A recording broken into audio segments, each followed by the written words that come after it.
আগামী নির্বাচনকে ঘিরে দেশে বিদেশি ষড়যন্ত্রের আঁচ পাচ্ছে বিএনপি। দীর্ঘদিনের রাজপথের সঙ্গী জামায়াতের উল্টো সুর, প্রতিবেশী দেশ ভারতের আগ্রাসী আচরণ, দেশের ভেতরে সুশীল সমাজের বিএনপি বিরোধী তির্যক বাক্যবাণ, এই সব কিছুকেই জাতীয় নির্বাচনকে বিঘ্নিত করার ষড়যন্ত্র হিসেবে দেখছে বিএনপি। দলের মহাসচিব মির্জা ফখরুল ইসলাম আলমগীর একান্ত সাক্ষাৎকারে জানিয়েছেন এসব কথা। আরো বিস্তারিত জানাচ্ছেন নাজিয়া আফরিন। বিএনপি জামাতের মধ্যে কয়েক বছর ধরেই চলছে সম্পর্কে টানাপোড়েন। জুলাই গণঅভ্যুত্থানে শেখ হাসিনার পতনের পর দল দুটির সম্পর্কে আরও বেশি অবনতি হয় নির্বাচন নিয়ে বিরোধপূর্ণ অবস্থানে। ছাত্রদল ছাত্র শিবির দুটো সংগঠনই পরস্পরের প্রতি কাদা ছোড়াছুড়িতে নামে।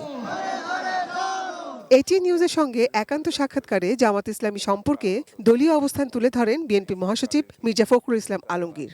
আমি জামাত ইসলামের ব্যাপারে খুব বেশি কিছু বলতে চাই না। আমি একটা শুধু কথাই বলতে চাই, যেটা হচ্ছে যে দায়িত্বশীল ভূমিকা পালন করতে পারে তারাই যারা বাংলাদেশের অস্তিত্বে বিশ্বাস করে, মুক্তিযুদ্ধের সঙ্গে সম্পর্ক ছিল, মুক্তিযুদ্ধকে ওন করে, অন্যান্য অভ্যুত্থানগুলোকে ওন করে, এবং একই সঙ্গে যারা আপনার 24কেও ওন করে, এই সবাই কিন্তু আপনার দায়িত্বশীল ভূমিকা পালন করা উচিত বলে আমি মনে করি।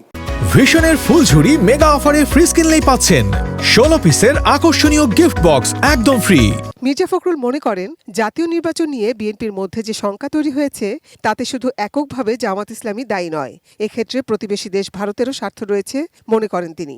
ফ্যাসিস্ট সরকার করে নিয়ে গেছে 3টা নির্বাচনে ভারতের প্রত্যক্ষ আপনার তারা সহযোগিতা নিয়েছে। এটা জন্য মানুষ কিন্তু আপনার ভারতকে দায়ী করে, এবং সেটা আমরা প্রত্যক্ষ করেছি, সামনে দেখেছি। এই জায়গাটা থেকে ভারতকে সরে যেতে হবে।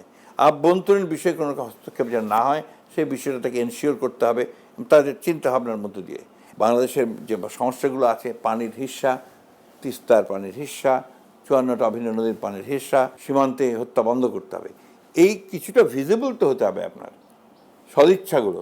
এই সদিচ্ছা করলে নিঃসন্দেহে যে কোনো গভর্নমেন্টই আসুক, সে তার টেইবারের সঙ্গে প্রবলেম করতে চাইবে কেন? আওয়ামী লীগের শূন্যতায় দেশে মানুষের আস্থা অর্জনে নানামুখী চাপ সামলাতে হচ্ছে এই সময় দেশের সবচেয়ে বড় দল বিএনপিকে। 1.5 দশকের গণতন্ত্র পুনরুদ্ধার আন্দোলনে সক্রিয় ভূমিকা রাখা দল বিএনপির ভেতরেই গণতন্ত্র চর্চা হয় কিনা এমন প্রশ্ন তুলেছেন অনেকেই, যার জবাব দিলেন দলটির মহাসচিব। যদি তার যোগ্যতা থাকে, যদি সে দল যদি তাকে চায়, আপনি বাধা দেওয়ার কে?